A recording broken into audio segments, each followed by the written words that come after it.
Okay. Now, so welcome to How to Conduct Graduate Research with Library Resources.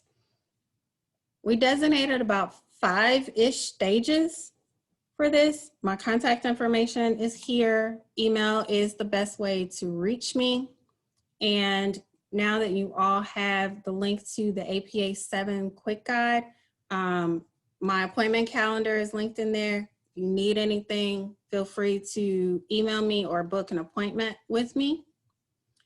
And let's get it going. Oh, I'm V, by the way. V Dozier, education librarian, Souls librarian, V, whatever. People call me a lot of things. Usually they're good things, so it's what it is. Okay, I said 5-ish because there's a pre part. I have found that when you're starting a graduate program, sometimes you've been out of school for a long time. You've been working, handling your family business. Maybe you had a different career. Or sometimes you're coming directly out of undergrad or a different grad program, but the resources that you used were different. And so part of getting used to another space is learning about the resources that are available in that space. Okay. And I provided a lot of resources for you, and I will provide the PowerPoint for this after the session. And of course, this is being recorded, so you can watch this again if you need to. But you have to set up your computer first in order to be successful. And all of these tools that I'm going to recommend for you today are things that I use. I never recommend anything that I have not vetted or that I don't use every day or multiple times a day. Okay, so first things first, you need to download at least 2 browsers. Okay, a primary browser and a secondary browser. A lot of Copley's resources are optimized for Chrome. This is a Google operating campus. Our emails based on Google, we use the Google Drive a lot. So Chrome works really well with a lot of our resources.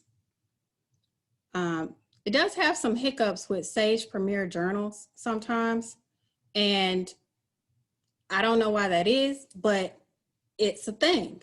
So I often use Sage, and we'll talk about the Sage Premier Journals database in a little bit, in Firefox or Opera.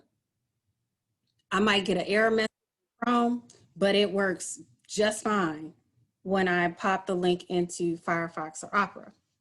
Okay, Safari works well too. So for Mac users, if you are dead set on using Safari, go ahead. Internet Explorer does not work well, okay? So if you're old school and stuck on Internet Explorer, get off of it, okay? Use Chrome, Firefox, Opera, something like that, Safari. Bookmarks. Bookmark the Copley Library website. The quick guide that I linked for you, bookmark that. Every time I go into the quick guide to make a change or something, people are in it. Use it all the time. Browser extensions. I use the Google Scholar button all the time.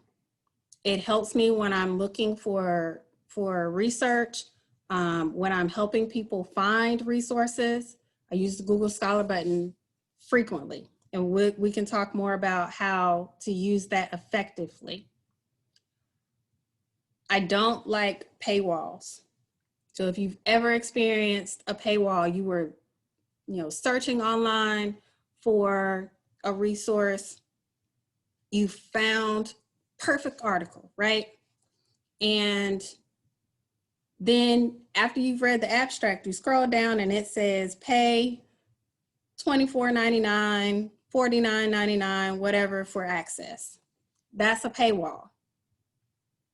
I don't like them because I think that, you know, I think that research, especially publicly funded research, should be free and accessible.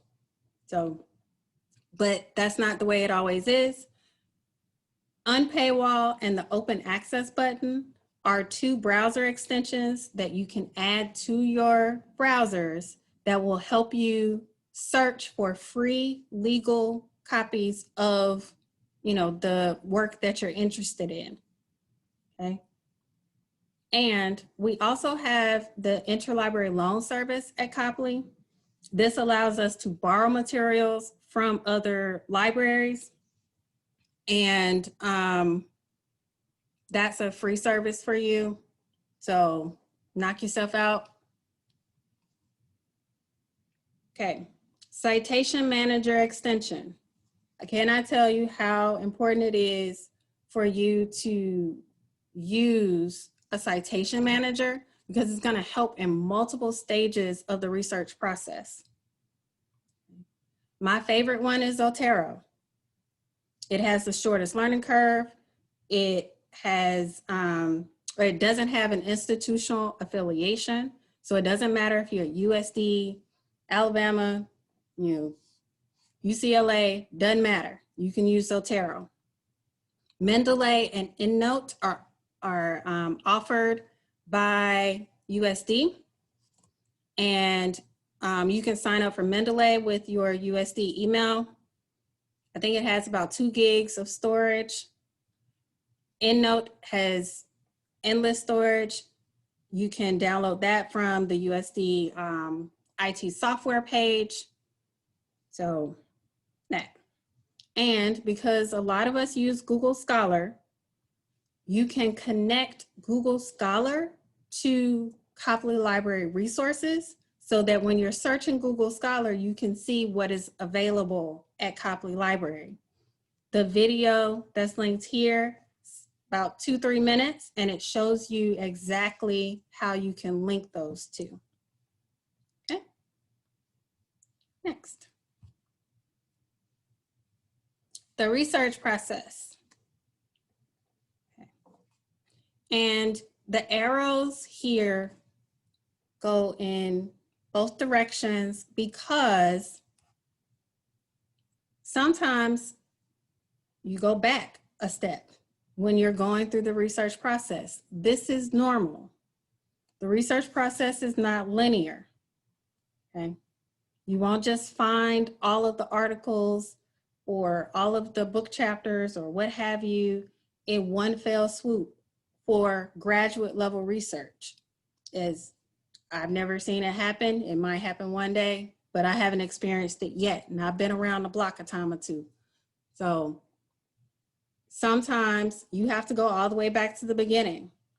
But the process that I'm going to walk you through today is how you incorporate the library's resources in all of these steps, from beginning your research to, you know, going through and evaluating the resources. And evaluating resources may not be the type of evaluating that you're used to. We're not talking about quality here. We're going to be talking about something else. But if you Googled the research stages process, you would come up with, you know, 5 to 8 steps. It really doesn't matter. But there's a beginning and then there's some culmination of the work. Okay. So let's start with stage 1, where we begin research. The graduate level research is often initiated because you've got an assignment that you have to do. Okay. That's the real of it.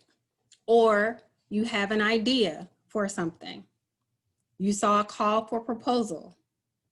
You may be working with a faculty member to write to submit a manuscript somewhere or to work on a presentation. I'm currently working with a graduate student that I know on a paper. Okay, that's very common. Current events often stimulate people to think about. I'm getting a lot of COVID, like how is COVID impacting this, questions. Okay. So here's a question for you. We're talking about brainstorming. How do you brainstorm the topic or a potential research question that you are interested in?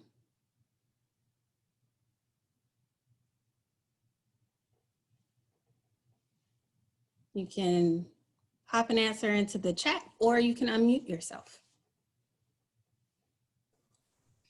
I know for me, I am in the dissertation proposal process. And so deciding on what I want to do, what I've picked up is either things that have emerged from other research studies that are just interesting or what I've observed.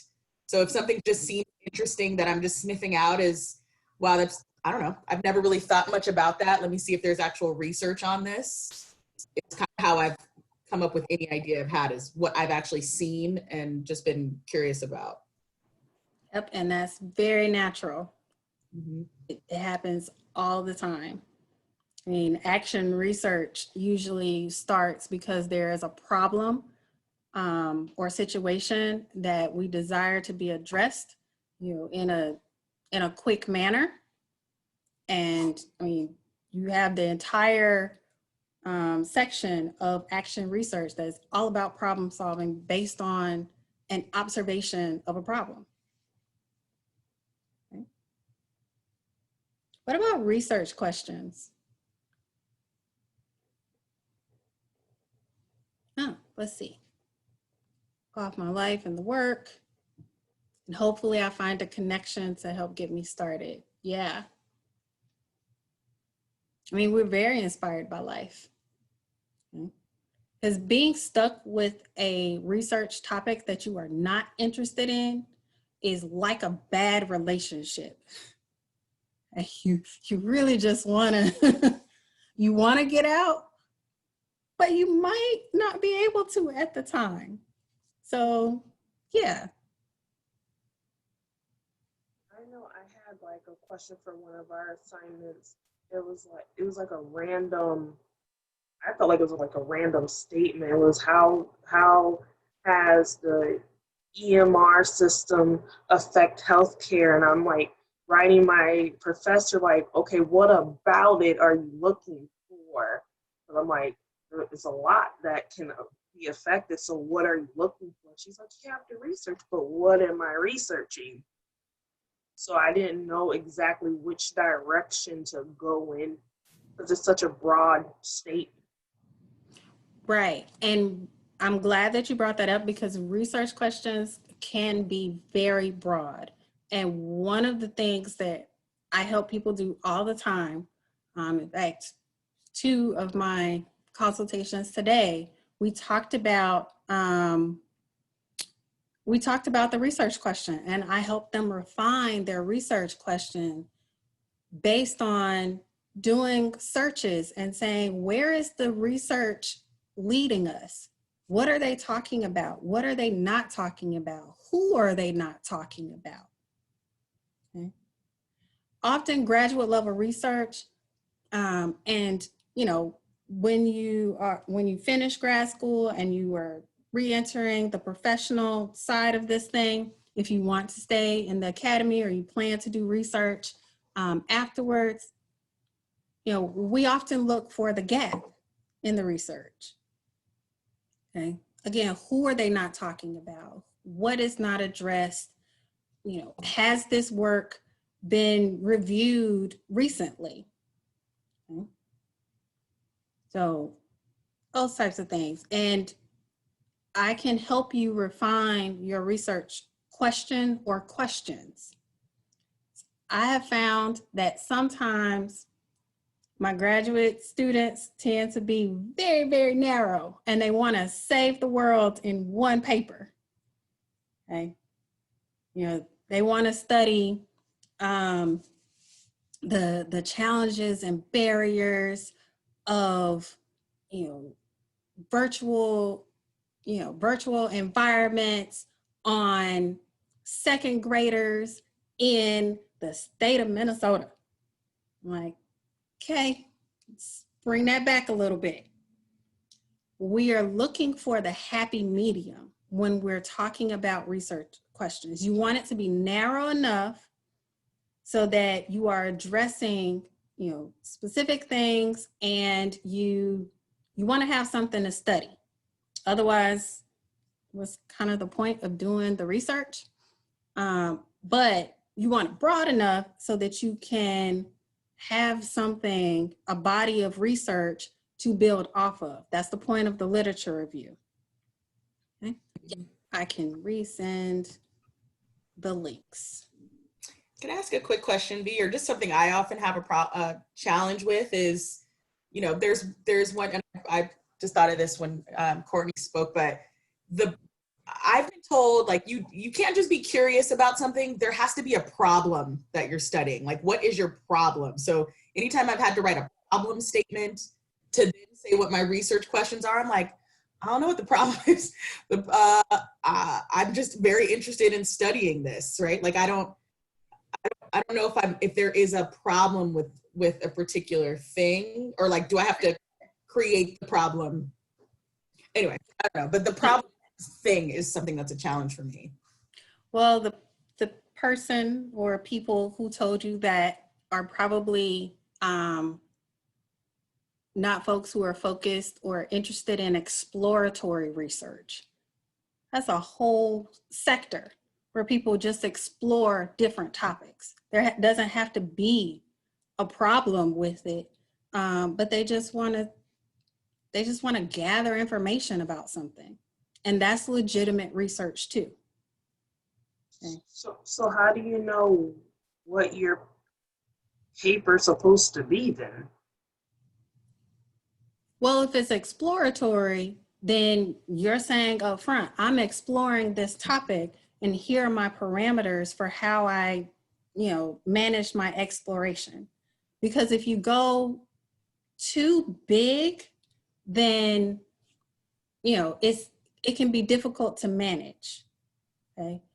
Most often people use a publication date range. They say, well, I'm interested in exploring this topic from, the last 20 years. Okay. You've given yourself a manageable parameter, hopefully, on whatever your topic is, and you just want to see what the trends are. That is absolutely fine. And sometimes that turns into a very good literature review that other people then go and reference. I guess the problem could also be there's a gap in the research and nobody studied this. Can that be the problem? Like, I'm curious about this. I went to do a study. There's no research on it. I've discovered this gap. So my study is going to be focused on this gap. Absolutely. Okay. And that's a natural progression. That might actually be 2 papers. So the first one could be a literature review on, here is what I found on this, topic, in this span of time, or, based on this population, whatever. And, here's a gap that I found. Okay. Publish your literature review. So then I can help other people find it one day. And then, your next paper can be about that gap. So you could end up building a research agenda, and start with an exploratory work. That's legit. Okay. Stage 2. Okay. We have a lot of resources. I mean, millions. We have access to millions. We have subscribed to millions.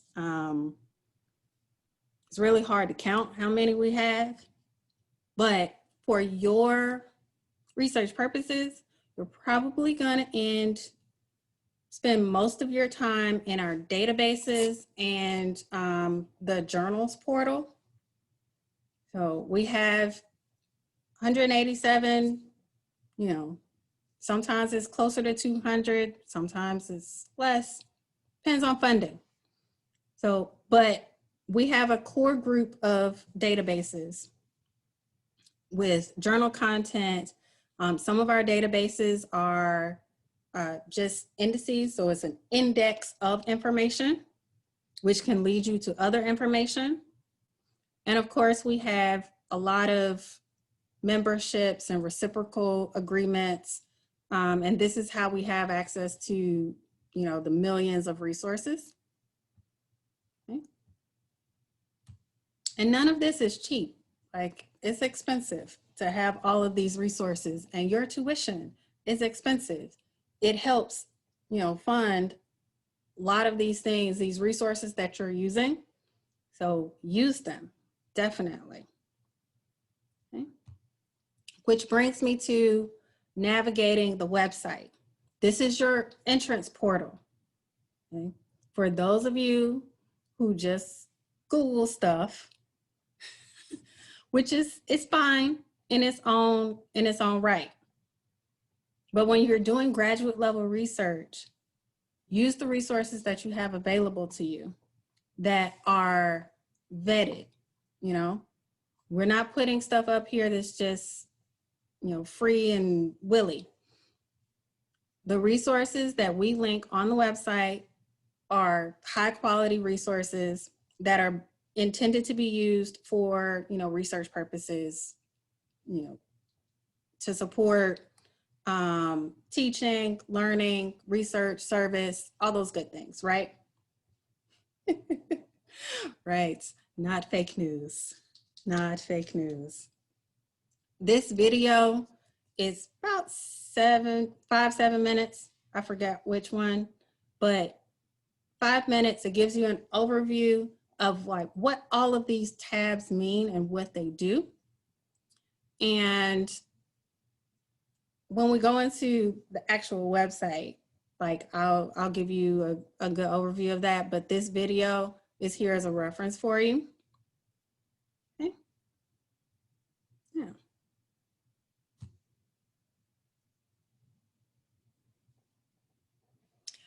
So one of the things that I find interesting is that oftentimes people call everything an article. Whether it's an article or not. There are different types of articles. There are journal articles, there are newspaper articles, there are magazine articles, and there are differences, right? So the 3 primary types, and these were all built on, this is coming from the print only world before we transitioned so much to e-journals, all this kind of stuff. So I do want to make sure that you understand that when we're talking about scholarly, popular, and trade resources, this is coming from the print world. We're talking about scholarly journals and materials. We're talking about popular, publications. So that may be a magazine, Essence, Jet. Trade resources. These are primarily publications targeting a specific, practitioner set or audience. This would be Chronicle of Higher Ed, Education Week. They condense the material so that we can do quick reads of, emerging topics, interesting topics, current events, things that are happening in our practice. So those are the trade resources. Are all of these legit to use? Absolutely. Depending on your topic, you may have need to use a lot of these things. for instance, the folks that I'm working with, COVID topics, well, there's not a significant body of peer-reviewed research about how COVID is impacting everything right now. It's coming out, but there's still a small body of research. So we're having to supplement that and be more open to using different types of resources so that we can have a more full picture of what's happening in our topic. Okay? And that may include, so let's say I'm interested in researching the impact of COVID on teachers' shift to the virtual environment. Okay. So some of the best places that have been talking about that are in the teacher practitioner magazines. Okay. They're talking about what's happening right now. Yes, there's some, peer-reviewed research about it, but the conversation is primarily happening in the trade resources. Oh, and there's also gray literature. Okay. So gray literature is the white papers, the executive summaries, the technical reports. Those types of things are what we call gray literature. And yes, they are legit to use. I am really glad that I've been around long enough in my position to see the shift, because when I first came into librarianship, it was still a taboo to cite dissertations or theses. Even though you are using, this person's work and you probably reference mining their work, it was considered taboo to cite them, which I think is unfair, But now it has become more common practice to cite all of the resources that you're using, including that dissertation or theses, because it's sometimes the best space to start looking for a resource that might be on your particular specialized topic. It might be the dissertation or thesis. Somebody might have had a similar idea first. That can give you a great jumping off point to other resources. So why not cite them? Okay. And yes, I will definitely show the open access button is actually, if y'all look at my browser, that's the open access button. And as we do some searches, hopefully, I'll show you how that operates. But going back to the resources here, I linked some information about the differences. And I find that it's because people are unaware of, how these different resources are formatted. A scholarly article has a different look than the trade article, okay, or the popular article. So let me go to the other one. Yeah. Okay. I've been using this resource for a really long time, and my library colleagues all over the world, we all create these LibGuides, and I like using the ones that exist so I don't have to recreate things.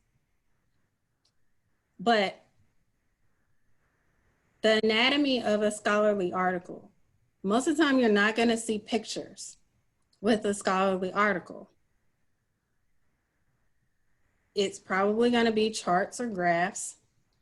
figures occasionally, but you have a title, information about the authors, abstract, content, the paper, which usually has a specific format.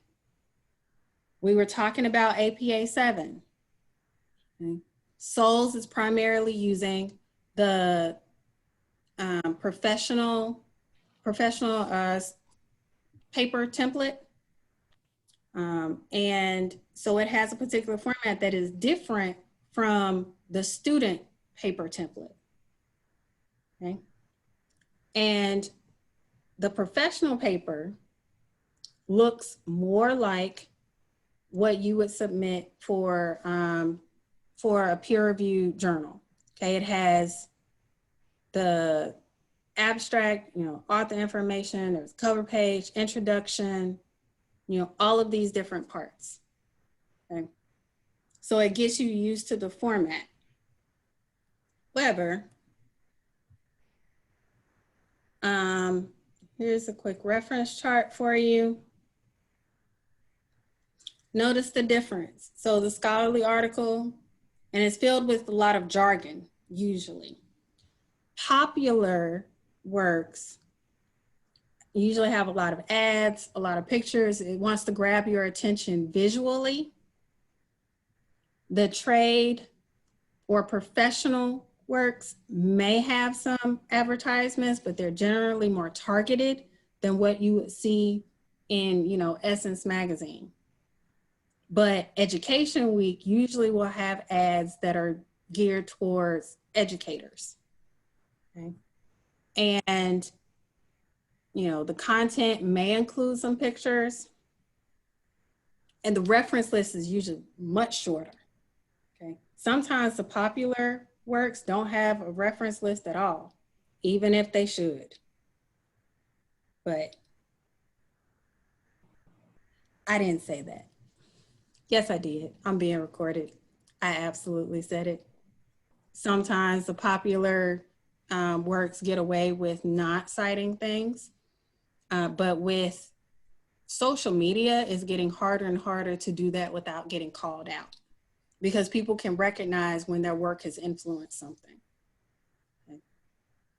So, and the same with the professional ones. Usually professional or trade publications may cite, 2, 3, 5 works, but they're meant to be condensed, quick and dirty, give you an idea of something, and then you can move on. Okay? Questions about those?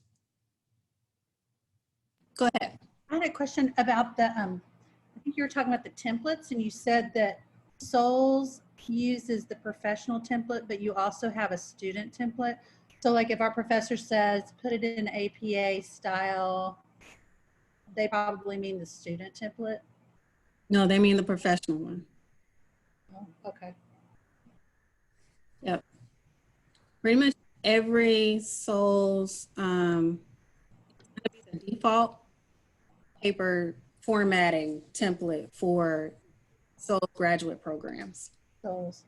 Okay, I'm at Croc School, but I they probably mean the same. So It's probably going to be the same. As far as I know, everyone who's affiliated with the SOLS Graduate Writing Center is using the professional level template.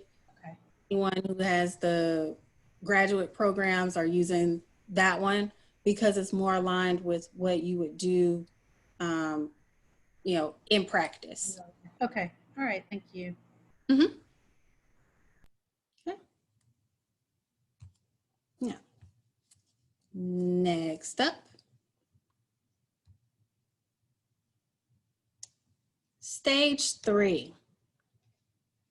Okay. If you didn't contact your librarian before, you should probably contact your librarian at this point, because this is when you need to find resources for whatever topic, research question you have developed. And we have a lot of resources, so they can be overwhelming. My job is to help you focus on the ones that are going to be relevant to the topic and work that you're interested in. Okay. A lot of my job is helping people wade through all these resources and find the ones that are relevant for them. In general, I have found these to be essential to my workflow. I'm usually talking to people about resources that are in ERIC. We just talked about dissertation and theses. Dissertation and theses Global is one of our major databases that has a lot of dissertation and theses. ERIC, granddaddy of all education databases. Academic Search Premier and JSTOR are great interdisciplinary databases. Business Source Premier. If you are interested in anything about leadership, regardless of what your discipline is, that content may be included in Business Source Premier. They index a lot of the leadership journals, regardless of discipline. Taylor and Francis and Sage Premier Journals are two of the heavy hitters when it comes to publishing social and behavioral sciences work. Okay. Two of the big ones. Wiley, also one of the big five publishers. And we call them the big five because they have accumulated a lot of the market for scholarly publishing. So Wiley, also great, interdisciplinary. The Directory of Open Access Journals. This is going to be super important for you if you leave an institution, you no longer have access to these types of databases. The Directory of Open Access Journals is going to give you access to content that is available, publicly available. Okay. Google Scholar, or the Microsoft competitor, Microsoft Academic. Most people are more familiar with Google Scholar because they came out with a better product more quickly. Microsoft Academic has gone through a few versions, but this last one that they came out with seems to be pretty stable, works pretty well. I often go into it, but most of the faculty, staff and students that I work with are a lot more willing. They know about Google Scholar more. And another plug, be more open to other formats, book chapters, ebooks, print books, YouTube. The information is out there. You just need to be a little bit more open, right? Can you cite something from YouTube? Absolutely. What? Who knew? All the time. Actually, APA started, they formatted, a reference, style for YouTube, I think starting with APA 6. I think so. Wow. It was either 5 or 6. I'm pretty sure it was 6 though. And they refined it for APA 7. So that one's on the guide too. You can cite Twitter, you can cite Facebook. What do you mean? What if it's just my own little opinion on Twitter? You know what I mean? Like, how do you, anyway, that's a whole other conversation. I don't want to steer it any other way. No, but there's a whole, there are people who specifically focus on social network analysis. Oh, sure. Yeah, that makes sense. So, and I have worked with people who have, worked on topics where they found peer-reviewed research or professional research here in one of these databases or platforms. Google Scholar, Microsoft Academic are not databases, they are platforms. Mm-hmm. So, and then supplemented it with current events of what's happening in social media. things that have gone viral, or they are, I have one person who was looking into like the marketing of, philanthropy works on social media.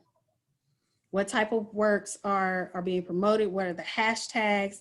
And then looked at the databases to see if anyone else had been doing that type of research, and it was there. So, yep. If you use it, gotta cite it. The only thing that you don't really cite as a common in APA is personal communication. Yeah. So if you have a conversation with somebody, it wasn't recorded, there's no way for anyone else to access that information, then it would be listed as personal communication. And that would be an in-text citation only, not a reference list. Yep. Okay. And let's go into the website and look at some of these databases and platforms.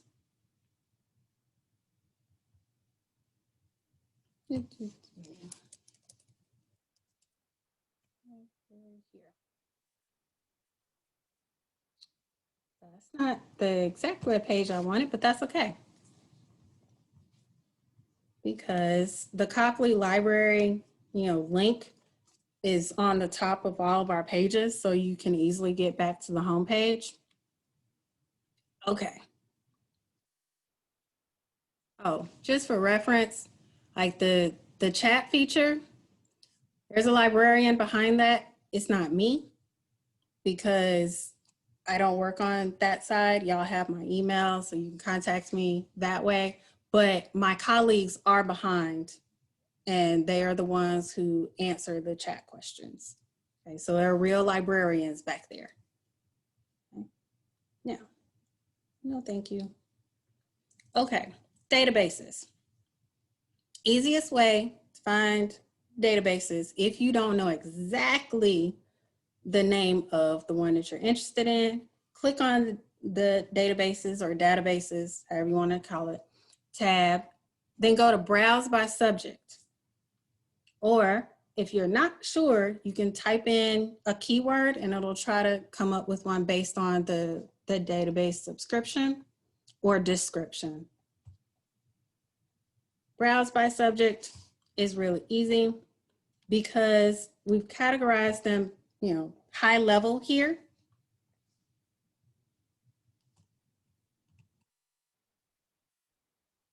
And because our work is so interdisciplinary, I am in all of these subject areas all the time. The databases can be, can overlap with each other. So you'll see Academic Search Premier basically in each one of these subjects, right? But if we go, for instance, into education, Academic Search Premier, there's a link to it. It tells you whether it's full text, citation only, or partial full text. Gives you a description of what's in the database. And we have we have a lot of vendors, but there are some vendors that we subscribe to multiple products from them. Academic Search Premier is on the EBSCOhost platform. Okay, so the platform gives you the interface and houses the databases. The database is the specific, entry point which has certain content that you are seeking, right? And the databases house the journals, the other publications, ebooks, whatever. You can have a database of a lot of things. There are streaming video databases, whole thing. Okay. Can I ask a quick question? What does full and partial text mean? Or what? So with partial full text, that means that some of the content is available in full text. Some of the content is citation only. So if you wanted to access the full text version, you would have to, get it either. We have a feature called check for this item at USD, and it will look through some of our other databases or other platforms to see if that one has the full text. And if it doesn't, then you could interlibrary loan that item. I see. Yeah, because some of the vendors don't like to play well together. So but being on a platform gives you a common look, so it makes it easier for you to search, right? EBSCOhost is one of our main. We also have quite a few databases on ProQuest. So our major ebook one, the ProQuest ebook Central is on ProQuest platform. Dissertation theses is on the ProQuest platform. A lot of the newspapers are on the ProQuest platform. So that's the thing. EBSCOhost, all of these are on the EBSCOhost platform. And you can do multi-database searches. So let's say I'm gonna go back to the sample one used for COVID. How is COVID impacting the teacher perspective of virtual environments? Okay. Now, it's my job to know what these databases house, but if you don't know, and until you get familiar with the ones that are going to be most relevant to your work, hover over the little note, it gives you a snapshot. But based on that topic, let's see, anytime I'm talking about perspectives, experiences, going to psychology, overlaps a lot with education. There might be some cultural things that may be of interest, social index. Of course, I'm going to add the education databases. I will keep academic search Premier, ERIC, education source. I always include LGBTQ plus source in my searches. It is one of the few databases, and I think it's the only one that we subscribe to on the EBSCOhost platform that focuses on a specific marginalized population. So I'm always trying to be more inclusive in my searches. And I'll start there. Okay. Basic search is not your friend. Unless you are an expert level search query builder, you are very, very familiar with Boolean terms. Basic search is not your friend for graduate level research. You should be in the advanced search. Why? Because you can build your search. You can organize it better. I tend to put synonyms and close words on one line. It helps me organize my search. So those words are separated by or. It helps me pull in more resource options, okay? And help string the lines together. So, and it acts like Google. It's going to try and figure out what you want. So if I want COVID impact or effect or influence, teacher or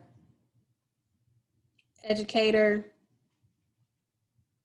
I can add lines.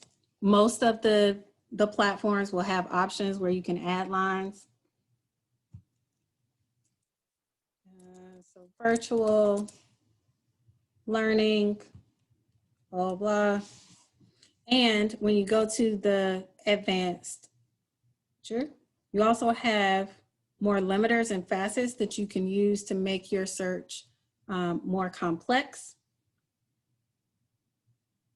Eric has some really good ones where you can limit by education level. So if you're looking for, a specific population, you could do that. Let's see, psych articles and psych info have great ones because you can limit by methodology. This is one of my favorites for when I'm interested in finding, oh, I want empirical studies on this thing or whatever. I can also add that as a query to my search. So if I'm looking for empirical studies or research, I can say that. But I wouldn't recommend you do that on your initial search. Don't do that. It's just going to frustrate you because you'll probably end up with no results. Okay. 93. I can tell without even clicking on this one or even knowing what the journal or publication is that this is probably professional or trade work. Okay. I can, this one, so that check USD for full text, that's what I was talking about with this one. When you click on this link, it does is it opens the web resolver. In this case, it's telling me that it could not find the full text in one of our other resources. So it's telling you to place an ILL request. When you click on this, it takes you to our interlibrary loan portal, which also houses document delivery. Document delivery is when we scan a resource that we own. And a lot of the copy materials are now housed in our storage facility. So we scan it and we email it to you. So if you need a book chapter or something, document delivery is that service. It's the same thing. It looks, you can't tell, but we can tell on the back end what you are asking for and how to process that. So when I sign in, that link populates the correct request for me. You double check to make sure that the information, especially the starred fields, are correct. You press submit. And then at the end, you'll receive an email when your request has been filled. And as you see, I request a lot. I haven't reached my limit yet. There is no limit, I tell you. Oh, how do you request document delivery? Okay, it's the same form. So if you needed a book chapter, or if you needed an entire book. So let's say I want, and this one was a document delivery because I know that we have the Sage Handbook of Qualitative Research as a print book, but I needed the chapter on evolving grounded theory and social justice inquiry. So I submitted a book chapter request for that item. No, you shouldn't have been told to just go get it, especially pandemic right now. That's the whole point of document delivery, is to make it more convenient for you. So if you submit the request, then we know on the back end, or at least my colleagues that are working on interlibrary loan, they know on the back end if this is an item that we own or if it's an item that we need to borrow from somewhere. But yeah. You ever have that issue again, just let me know. And I will help you manage that. Okay. So now, book chapter request, receive an email Once it's filled, then you can download the PDF or pick up the item if you requested an item, and the PDF is yours forever, okay? But you do need to make sure that you download it before the expiration date. So, and again, free service for you. Use it as you need. Okay. Now, let's go back. I have a question, just like if you do something like this, and let's say I download the PDF, am I allowed to share that or no? Well, it depends on what you're talking about. Well, like, I mean, like if a classmate or whatever was like, oh, you know, I'm looking for this article, am I allowed to share that? I mean, I don't know all those rules about that. So there are copyright guidelines. Yeah. In that case, usually the answer, you know, that I would not hear nor see, you would probably just share the article, right? Okay, you're right. Well, yeah, Track you down I or wouldn't even think about it. I would be like, oh, sure, I'll send it to you, but I wouldn't even think about it. right. And in general, people don't have a problem with that. Usually it's when, you know, paper mills are trying to grab resources and share them all over the place, or so individual stuff. No one's going to track you down for that. But let's say you wanted to, you asked for an interlibrary loan and you wanted to share it with your students. Well, there are different rules for how we share things for educational purposes than when we're using it for our own, you know, research. Okay. And in general, it's a lot more flexible to use for educational purposes. Okay. Those are fair use rights. Thank you. But you're covered. Yeah, it's a lot. Yeah, like all the, again, I'm new to, it's been 25 years. So a lot of this I don't even think about. And I'm like, okay, yeah, I really need to be careful with all, like you say, citing everything and all of that. Yeah, when in doubt, cite it. And if you think that it's your original idea, double check. Okay. And when you are thinking about copyright, and this is especially important when you are, let's say that there's a special issue and it meets your topic perfectly, but Copley doesn't have a subscription to that journal, contact me and, you know, we can work through that, because the general rule for copyright is that with, say, a book, 3 of the chapters of a 5-chapter book are on your topic, and you want to request 3 of those 5 chapters, well, that violates copyright. Copyright says, or copyright guidelines allows us to use about 10% of a whole work. Okay. So that really means about 1 chapter. If we were looking in terms of pages, the copyright guideline says about 10% or 100 pages, whichever is the least. Okay.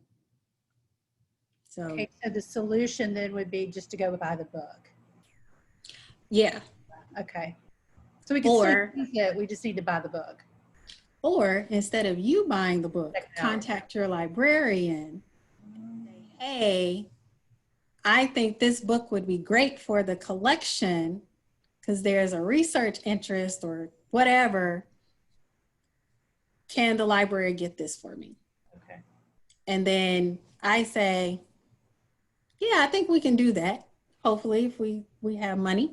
And then I just let you know when the book is in our system. And then you can borrow the book. I usually, and I try to be very open with this, And I haven't gotten around to everyone, all the new grad students and souls yet. But before you spend your money, let us spend our money. For the most part, the things that y'all are interested in are things that should be in our collection. And if they're not in our collection, recommend that we get it. Yeah. Thank you. You're welcome. Okay. So let's see. I mean, I can talk to folks about all of this all the time, and I do. So this one, article is coming from Educational Measurement. I'm pretty sure that this is author is from Howard, HBCU. All right. Pretty sure that this is probably a peer-reviewed article. If I want to look, and remember that anatomy of the scholarly article.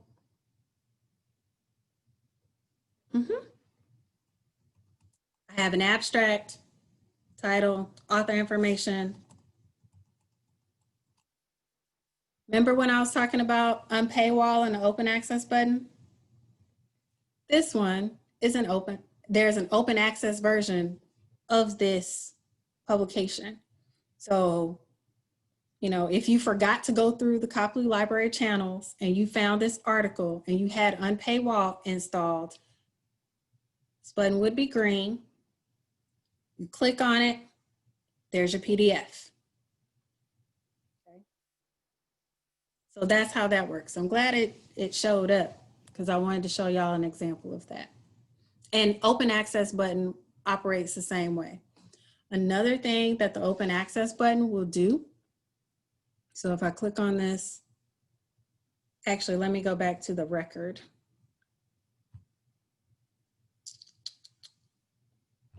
Here.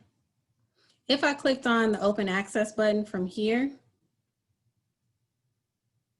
it either finds the PDF for me, or if it can't, it says, hey, would you like to email the author? This is a very normal occurrence. We don't tell graduate students about this enough, but you can actually email an author and say, hey, I saw the citation for your article, or I saw the abstract for your article. Can you send me a copy? It's a very regular thing. And if you feel uncomfortable, you know, emailing someone to ask for their article, I'll do it. I do it all the time. Yes. Can you say it one more time? How do you get the open access button? Like, so it's on your bookmark again? Yeah, it should be linked. Oh, it's in here. Okay. Great. Actually, this is the one dynamic Google Doc that I use with Souls that does not have the link to the open access button, but I'm going to put it into the chat for you. Awesome. This button.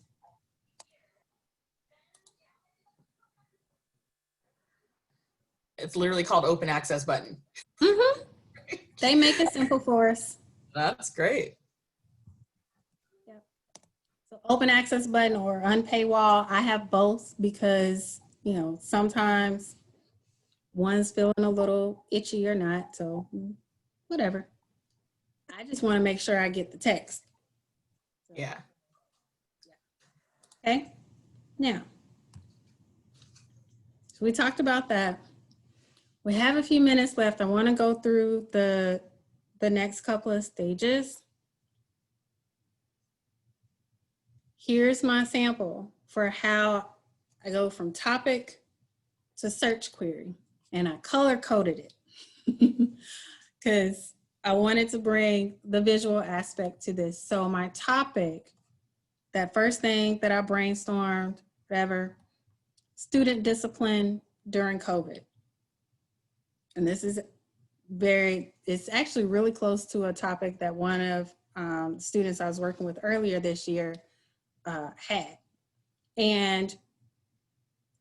But needed help getting from topic to a research question. And through a series of questions that I asked, found out that the person was interested in high school students who were dealing with discipline issues during COVID. So whether that was in the remote learning environment, say they got in trouble with a teacher, like what does discipline look like when you are not physically on campus? And found out that student was primarily interested in underrepresented or marginalized populations. Because she had also had an interest in the school to prison pipeline. But why did we not include the school to prison pipeline in the search query? Because how do underrepresented high school students experience discipline during COVID and enter the school to prison pipeline is a lot, right? It makes it a little bit unmanageable. So we scaled it back to make it more manageable for not only research purposes, but also for the timeline that the student needed to have the assignment done. That's also something that you need to think about as you are working through your various projects, okay? And here are my tips that I talked about earlier, or to expand using the close words and to tie the search together. So if I'm to read this search query, here's what I wrote. I am looking for resources. This is a keyword search. So I'm looking for discipline and secondary education and Black, or discipline and high school and Black, and so on and so forth, the whole combination. It looks much more simple than the query is. This is actually a pretty complex query. But when you create the query in a form that looks like this, looks a lot more manageable, right? And we haven't even discussed subject terms abstract. But briefly, once I've done an initial search query and I've started to look and find that the resources that I'm interested in have shared subject terms, so maybe COVID is a subject term, I use that to refine my search query. So instead of 93 results, let's see if the number is going to change. Now I have 74 results that use COVID-19 as a subject term, which tells me that my results are a bit more relevant. But until you know, and the results told you that COVID-19 is a subject term, leave it open as a keyword search. Okay. Now, Can I ask a question just back to the initial like library page? Mhm. It said like catalog. What's the difference between a catalog? You might have mentioned this, and if I missed it, I apologize. But catalog plus, then database. It's all kind of the same way that you search or catalog. What's a catalog? so think about catalog as primarily, I'm going to say, physical items that Copley owns. Oh, I see. I Right. get it. Got it. Catalog plus the, mostly physical items. There are a lot of e-resources in this too. But physical items that Copley owns plus some results from EBSCOhost. Okay, so you might see some journal articles or periodicals, but Catalog Plus is kind of like Walmart. Okay, has a little bit of everything. Yes, you can shop there, but that's more of a undergrad tool. It can get you started Oh, when you're looking at graduate level work, Yeah, Walmart. But yes, I can buy a KitchenAid mixer at Walmart, right? But I would go to Williams Sonoma to buy that, upper level, big bowl KitchenAid mixer that Walmart doesn't sell. So that's the catalog. Catalog is Williams Sonoma. Databases. Oh, database. Okay, Oh. we're moving along. Okay. Right. Yeah, databases is Williams Sonoma. This is where you're going to do the bulk of your work because y'all are looking for that 6-7 quart bowl with all the attachments KitchenAid mixer. Got it. Can y'all tell I want a KitchenAid mixer? I'm like, girl, you saying your Christmas list, okay? I'm hearing it. I do want a KitchenAid mixer, definitely. But yeah, the 4-quart that's sold at Walmart without, or maybe it has 1 or 2 attachments, whatever. That's not the one I really want. I want the rust color one from Williams Sonoma that's in the databases. That's what I want. Okay. And then when I go to Williams Sonoma, so I'm talking about journals now. When I go to Williams Sonoma and I'm going to a specific section in Williams Sonoma, I'm just looking at the utensils. That's the journals. Okay. Digital USD is our repository, so institutional repository, and we have a lot of our creative work, so things that are coming from USD scholars, faculty, graduate students. Oh, I didn't know that. Yep, that's what's in, and Digital USD is also indexed by Google Scholar. So sometimes people are seeing work that we do simply because they're searching Google Scholar. So your dissertation, your thesis, your capstone project. Right. All those things. I mean, just look at the number of downloads. This is just in the past year. Over 300,000 times people are accessing our works. Okay. So, oh, I have 4 minutes. Let me hit the last one. And stage 5 here. Okay. So I said earlier when I was talking about evaluating sources, when we're an undergrad, that usually means that we're like looking at authority, vetting it for quality. But you've already gone through that because you're using Copley Library resources, right? So when we talk about evaluating resources in this case, we're talking about how are we using these works, okay? We are talking about what tools we're using to annotate the works. Are you using Adobe Reader? Are you creating notes? Hypothesis, perusal are very popular. I think perusal is one of the tools that's linked in Blackboard in a lot of courses. Analysis tools, in vivo. You can use in vivo to start working on your literature review. You've pulled a bunch of sources, you can put them into in vivo and start looking at the various themes that are popping up. You can do word frequency queries. You can do a whole lot. If you have questions about in vivo, just contact me. Deduce and Tableau are same thing, just different products. So